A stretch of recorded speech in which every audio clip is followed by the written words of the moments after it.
Kaymançının yolu. Apakem, haylanayın arağınыңdan apakem. Men senin qanday жақсы kişi ekeningdi bilbegende bul katты жазбайт болчум. Senin akılmandığına, senin gayratına, senin güçlülüğüne işenip bul katты жазып olturam. Oşense de senin жүрөгүңдүн түпкүрүндө мага деген айтылбаган суроолоруң бар. Balam, кантип өз өмүрүңдү өзүң кыйдың?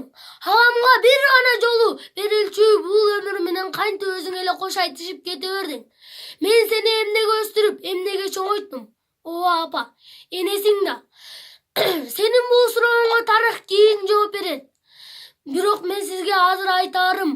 Бул согушту биз өзүбүз көптөн күтүп тилеп алган жокпуз. Бул көптүн башына келген зулум күч.